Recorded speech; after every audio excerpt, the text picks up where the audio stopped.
ጥምቀትን የጀመርነው ዛሬ ያለን ሰዎች አይደለም። ጥምቀትን ሐዋርያቶቹ የታዘዙት ሰዎች አጥምቀዋል። በታዘዙት መንገድ ነው ያጠመቁት።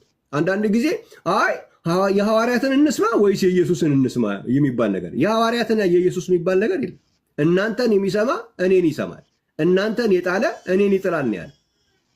እያንዳንዱን ቃል እኮ ኢየሱስ ተናገረ የሚባለውንም ቢሆን እኮ ዘግበው ያስቀመጡልን ሐዋርያት ናቸው እንጂ ኢየሱስ ጽፎልን የሄደው መጽሐፍና ሐዋርያቶች ጽፈውልን የሄዱት መጽሐፍ የለም። ሁሉም የተጻፈው በሐዋርያቶች የጻፉት ነው። ሐዋርያቶቹን እንስማ ኢየሱስን እንስማ። የትኛው ነው በሐዋርያቶቹ ያልተጻፈ? ምን ሌላ መጽሐፍ አለ? ትእዛዙ መከበር አለበት። የኢየሱስ ትእዛዝ። አንዳንድ ጊዜ ምን ይላሉ? የጌታ ትእዛዝ ስለሆነ እንዴ! የጌታ ትእዛዝ እኮ ነው ይከበር እየተባለ ያለው እኮ። የጌታ ትእዛዝ በአብ በወልድ በመንፈስ ቅዱስ አጥምቁ የሚል የጌታ ትእዛዝ የለም። እንዴት እኛ ከ2000 ዓመት በኋላ እንዴት አድርገን ነው እኛ የሐዋርያቶቹ አስተማሪ የምንሆነው? ምን ማለት ነው? ስለዚህ ይሄ ስኮላር የሚባለው መሸፈኛ፣ አባቶች የሚባለው መሸፈኛ ቀድመው ሐዋርያቶች የተናገሩትን እንዳንቀበል የሚቀመጥ ቦክስ ነው። አያችሁ፣ ከዛ ውስጥ መውጣት አለብን።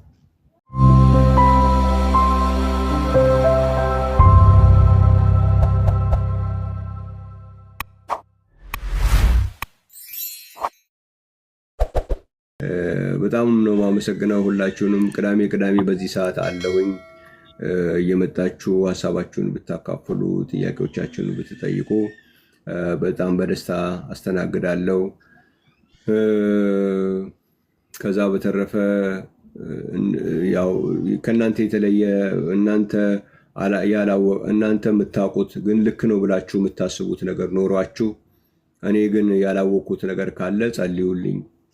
እኔ ደግሞ እኔ ያወቅኩት እናንተ ያላወቃችሁት ነገር ካለ ጸልያለሁ፣ ሀሳቤን ሼር አደርጋለሁ። እናንተም መታችሁ ሼር አድርጉ። ከዛ በተረፈ ግን ቲክቶክ ላይ በአብዛኛው ያለው አይነት የመዘላለፉ የመሰዳደቡ ነገር አይጠቅምም። በተለይ ነፍስ ቫልዩ የሚያደርግ ሰው አሁን አንዳንድ ሰዎች እዚህ ቲክቶክ ላይ የሚወጡ ሰዎች ለነፍስ ቫልዩ ሰተን ነው ቅናት አለብን ወንጌሉን ማወጅ ነው የምንፈልገው ይላሉ። ግን ዜን እንዴት ነው መወራረፉ መሰዳደቡ? ምክንያቱም ሰው እኮ በየግሉ እኮ እውነት አገኘው ብሎ ነው በዛ ነገር ላይ የሚፍጨረጨረው። ማንም ራሱንም ወደ ጥፋት ማስገባት የሚፈልግ የለም። ቢያንስ እንግዲህ ሌላውን ወደ ጥፋት ማስገባት የሚፈልግ ራሱን ግን ወደ ጥፋት ማስገባት የሚፈልግ ሰው የለም። እና እውነት አገኘው ብሎ ነው ያንን የሚያደርገው። ስለዚህ እኔ ያው መጨረሻ ላይ የምነግራችሁ በሐዋርያት ሥራ መጽሐፍ ምዕራፍ 2 ላይ የተሰበከ ወንጌል አለ። ያ ወንጌል መሰበክ አለበት ብዬ ነው የማምነው። በዛ ቀን በሐዋርያት ሥራ ምዕራፍ 2 ቁጥር 37 እና 38 ላይ ልባቸው የተነካ ሰዎች ነበሩ ይላል። ልባቸው የተነካ ሰዎች ልባቸው ተነካ። በዚያን ጊዜ ጴጥሮስና ሌሎችን ሐዋርያት ምን እናድርግ አሏቸው ይላል። የተነገራቸው ነገር ምንድን ነው? ንስሐ ግቡ፣ ኃጢአታችሁ ይሰረይ ዘንድ እያንዳንዳችሁ በኢየሱስ ክርስቶስ ስም ተጠመቁ፣ የመንፈስ ቅዱስንም ስጦታ ትቀበላላችሁ አሏቸው። ይህም ተስፋ ለእናንተ ለልጆቻችሁ ጌታ አምላካችን ለሚጠራቸው በሩቅ ላሉ ሁሉ ነውና አላቸው ይላል። ያ ወንጌል ተሸፍኖ ነው ያለው። ጴጥሮስ በበዓለ ሃምሳ መንፈስ ቅዱስ በወረደ በተባለበት ቀን ለሰው ሁሉ እንዲነገር የታወጀ ትእዛዝ ነው።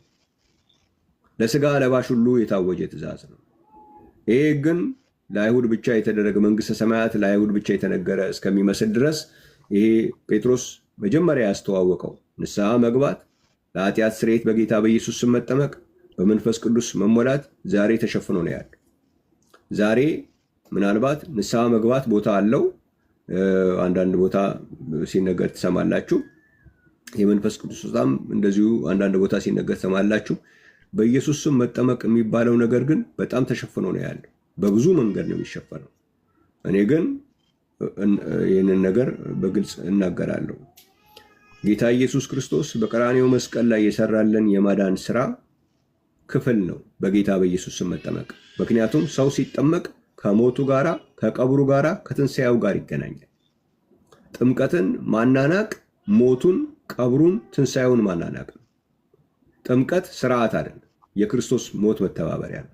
ጥምቀት ስርዓት አይደለም፣ ከክርስቶስ ቀብር ጋር መተባበሪያ ነው። ጥምቀት ስርዓት አይደለም፣ ከክርስቶስ ትንሣኤ ጋራ የምንተባበርበት ምስጢር ነው።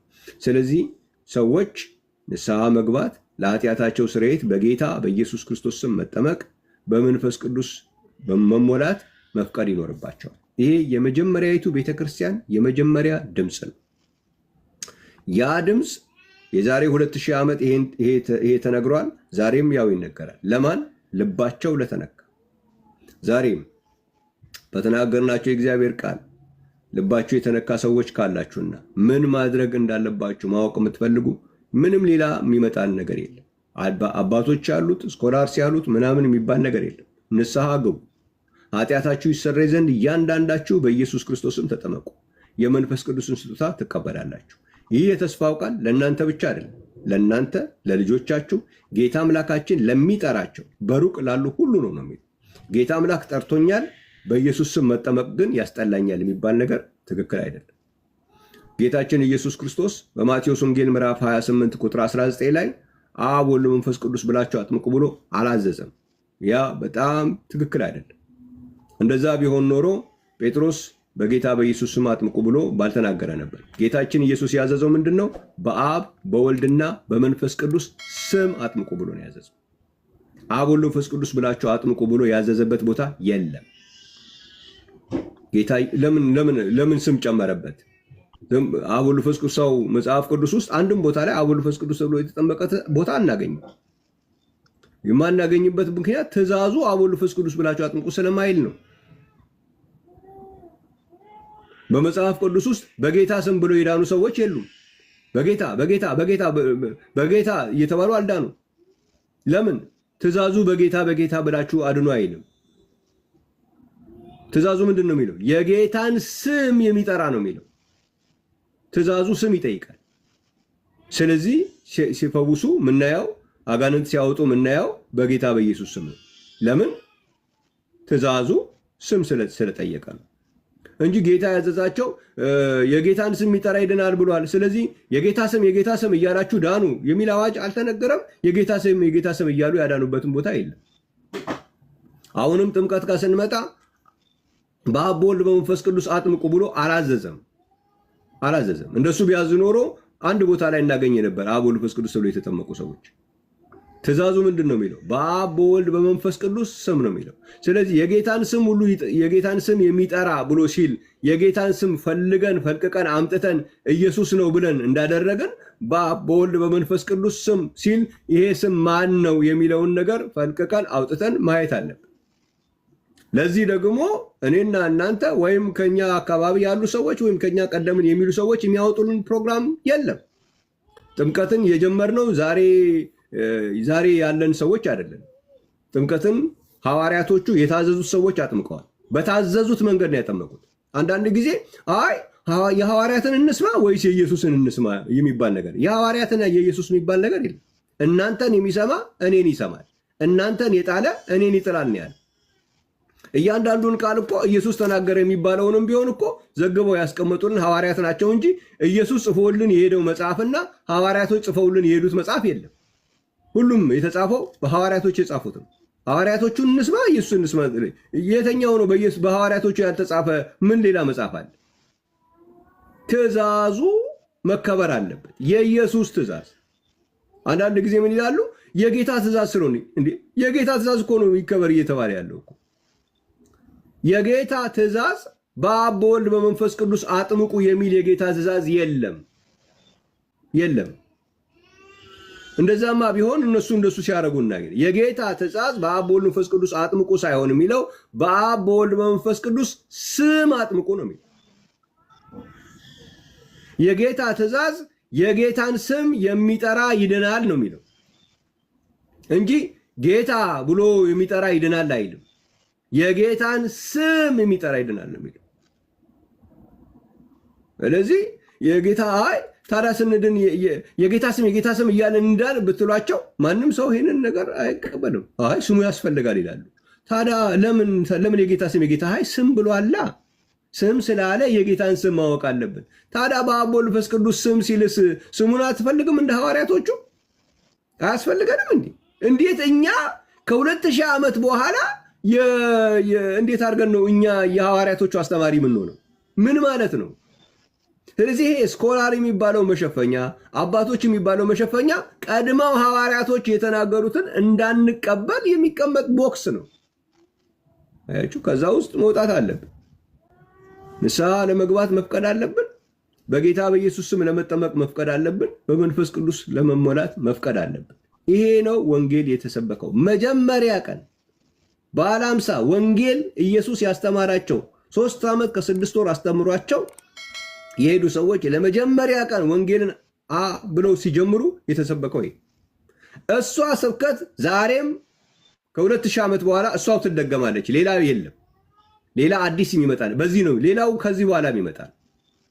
ንስሐ ከመግባት በኢየሱስ ስም በመጠመቅ በመንፈስ ቅዱስ ከመቦላት አዋጅ በኋላ ነው ሌላውን ነገር ደግሞ የምትማር። የጌታ እራትም ቢመጣ ሌላም ነገር ሁሉ ከዚህ በኋላ ነው። መጀመሪያ ግን የተነገራቸው ምን እናድርግ ሲሉ የጌታ እራት ተቀበሉ አይደለም የተባሉት። መጀመሪያ ሲመጣ ምን እናድርግ ሲሉ በሉ እንግዲህ ተቀደሱ አይደለም የተባሉት። ምን እናድርግ ሲሉ አይ እንግዲህ አገልግሎት ጀምሩ አይደለም የተባሉት። ምን እናድርግ ሲሉ በሉ ዘምሩ አይደለም የተባሉት። መጀመሪያ ምን እናድርግ ብሎ ለጠየቀው መጀመሪያ ሊቀርብለት የሚገባው ነገር ንስሐ ግቡ፣ ኃጢአታችሁ ይሰረይ ዘንድ እያንዳንዳችሁ በኢየሱስ ክርስቶስም ተጠመቁ፣ የመንፈስ ቅዱስን ተቀበላላችሁ። እቺ ናት የሐዋርያቶቹ ትምህርት። እቺ ናት። ከዚህ በኋላ ነው ሌላ ሁሉ። ከዚህ በኋላ ነው የጌታ እራት የሚመጣው። ከዚህ በኋላ ነው አገልግሎት የሚመጣው። ከዚህ በኋላ ነው ሌላው የጸጋ ስጦታ ሁሉ የሚመጣው። መጀመሪያ ግን የነገሩት ይሄንን። ከዚህ በኋላ ብዙ ነገር አስተምረዋል፣ ብዙ ነገር ብለዋል፣ ብዙ አዋጆች፣ ብዙ ነገሮች ከዚህ በኋላ ተካሂደዋል እና ይሄ ሐዋርያቶቹ መጀመሪያ እንደሰበኳት እሷኑ ማስተላለፍ ግዴታ አለብን የሚለውን ነገር ለመጠቆም ያክል ነው። ይህን ሐዋርያቶቹ መጀመሪያ የሰበኩትን እችን ነበር ስፈልግ የኖርኩት ብላችሁ የምትሉ ሰዎች ካላችሁ ኢንቦክስ አድርጉልኝ፣ እመልስላችኋለሁ። ጥያቄዎቻችሁን አስተናግዳለሁ። ጌታ ኢየሱስ ክርስቶስ ከሁላችሁ ጋር ይሁን። መልካም ጊዜ ይሁንላችሁ። ቻው።